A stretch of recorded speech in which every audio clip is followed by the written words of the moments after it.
The end of the Matrix trilogy. Goodbye, Mr. Anderson. Well, for now.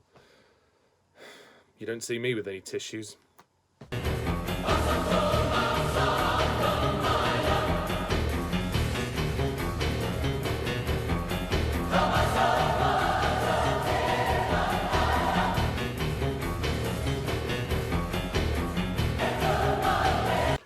Hello my fellow YouTubers and subscribers, and welcome to my latest movie review, where today I review the third film, and not the final film, in the Matrix film series. The Matrix Revolutions, released in 2003! Yes, as I mentioned in my previous review, The Matrix Reloaded and The Matrix Revolutions were simultaneously in production, and they were made back-to-back, and they were released back-to-back. Yeah, I think the Reloaded was released in something like May 2003, and then this one was released in November 2003, so there was a good number of months apart with them, and yeah, this is how they released them for some reason. So, The Matrix Revolutions, and it basically continues directly where Reloaded ended, and the basic plot of this movie is as follows. The human city of Zion defends itself against the massive invasion of the machines as Neo fights to end the war at another front while also opposing the rogue Agent Smith. So, The Matrix Revolutions, you know, I don't know what to say, really. I'll say this, it's not quite as torturous to get through as the second movie. It's not as long as it, so in that sense, it's a little bit more bearable. But I still thought this was a very disappointing movie. I can't lie, I just did not care for this film, absolutely one bit. The Matrix franchise has just become a complete mess. It's become a convoluted mess. The story is so confusing, it's really hard to follow. In the beginning, you know, Neo gets trapped in this train station, which turns out to be this kind of bridge between the reality and the Matrix. And the first act of the film is basically Morpheus and Trinity and the gang trying to get Neo out of this train station by making a deal with the Frenchman from the previous film. And obviously we see Monica Bellucci again, who is his wife, Persephone. And he says he wants the eyes of the Oracle. To what end? We don't know. We don't understand why. I guess he wants to foresee what's going to happen. I don't know. It's never explained. And once Neo is retrieved, they basically have to prepare for the final battle against the machines. And that's basically all this movie is. From that point onwards, you know, after a lot of convoluted sort of mumbo-jumbo, lots of talky political exposition, we go into the final battle halfway through this movie. Yeah, it seems like most of this film is just the third act of the previous film, kind of, it's the leftovers of The Matrix Reloaded. That's kind of how I feel about The Matrix Revolutions. It's not remotely spectacular or engaging in any way, it's just there. This movie just lays on screen and it does nothing for me. Like I said, I gave up trying to understand this movie halfway through, and then I was like, you know what, the movie just wants me to enjoy all of this, you know, gratuitous CGI action, so that's what I'm going to do. Much like the Star Wars prequels, it just throws gratuitous amounts of CGI action on the screen, and you're just expected to kind of, you know, believe that that is what is good enough, and I'm sorry, it's not. I do have respect for the Wachowskis, believe me, but this movie is a mess. You know, it's like the second one, it's just all over the place, and I don't care about any of the secondary characters fighting in this fight. That's what's the problem with this final battle. It's like there's no structure to it. They just throw everything they can on the screen, and it goes on for fucking ages, you know, and you just don't care by this point. The only people you might care about are Neo, Trinity, and Morpheus. The other side characters, I couldn't give a shit about. There's these two female soldiers who are on screen as well. There's a young guy who convinces his captain to go and fight. It ruins this movie because we spend so long focusing on them and their fights that we forget about Morpheus, Trinity, and Neo. Because Trinity and Neo go off on their side quest to go to this guy. I'm not exactly sure who it is. It's not really explained. Neo has to go and basically plug himself into the Matrix and fight Agent Smith. I mean, that's as much as I can explain because this movie is so friggin' confusing. I will admit, some of the action is entertaining. Like, we get some of the kung fu that we got in the previous films, and it is kind of fun. And then we get the sort of big, massive fight with the machines, and that is good. I mean, I like it enough, but it goes on for too long. And after a while, I was like,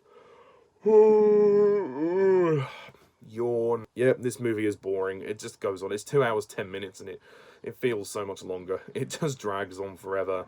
And like I said, I don't care about any of the secondary characters fighting. And the final fight between Neo and Smith, again, it's ridiculous. It's silly, you know, when they're fighting in midair. What the hell, you know?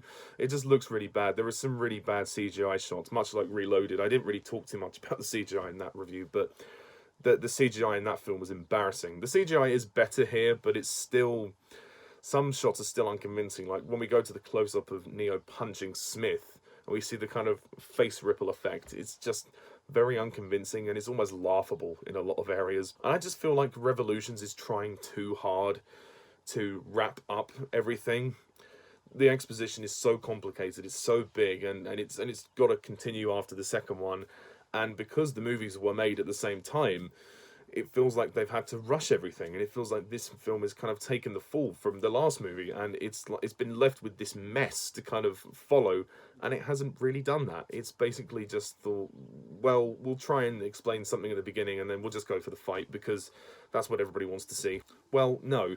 You know, you can throw as many special effects on the screen as you want. You can throw as much of CGI bang whizzo as you want on the screen. If you don't have a good story, if you don't have good characters to care about, the movie's going to fall apart.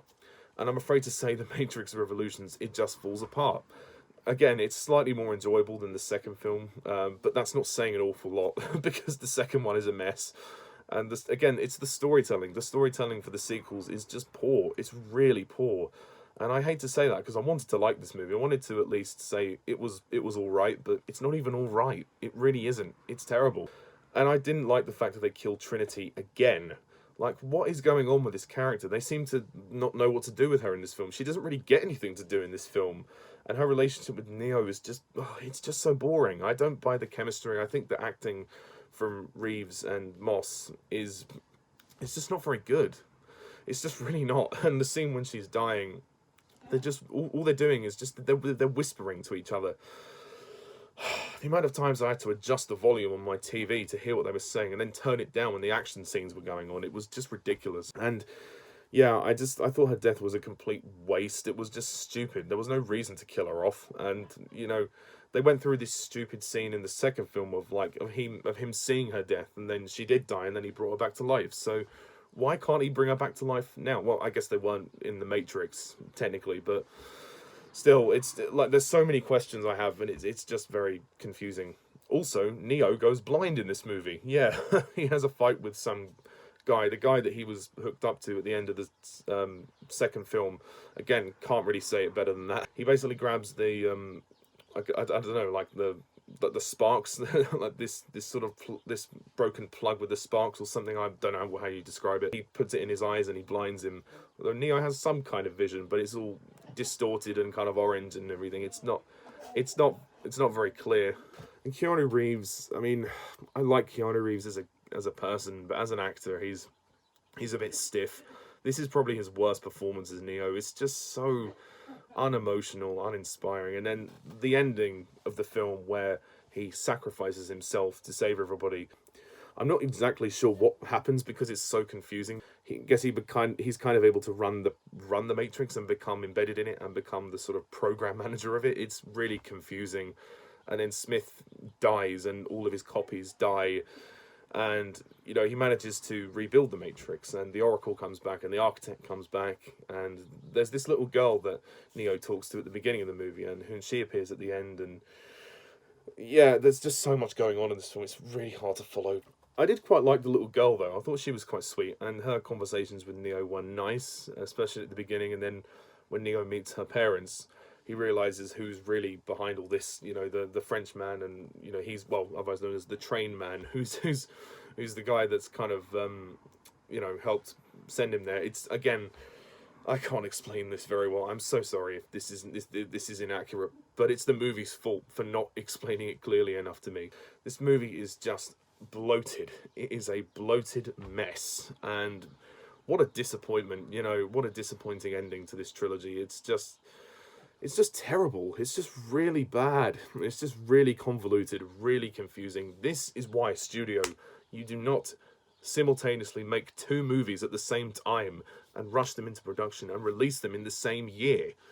You know, why didn't they delay Revolutions? They needed to delay it to make it better. They needed to delay it for at least 1 or 2 more years to make sure they'd got the story down, or at least, find a script that is less confusing. It feels like they made 4 movies in 2, really, with the way it's gone. So Laurence Fishburne as Morpheus, he doesn't get much to do in this film, which is a real shame. He gets to fight in like 1 or 2 action scenes, but that's about it. I mean, the club action sequence is probably a decent one, I guess. But again, most of the action is fine. But other than that, there's no reason to watch this movie because the story, it's so bad. I can't understand a single thing that goes on, and I don't think you will either. But it is better than Reloaded for me, simply because it's not quite as torturous to watch as that one, but it's still bad. So I'm gonna have to give The Matrix Revolutions a 3 out of 10.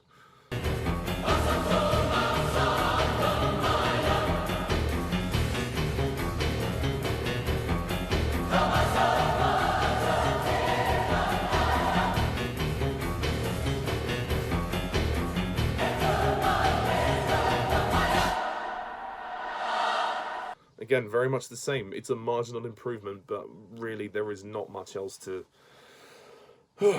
enjoy in this movie. So that's my review of The Matrix Revolutions. What do you think of this movie? Please comment down below, let me know.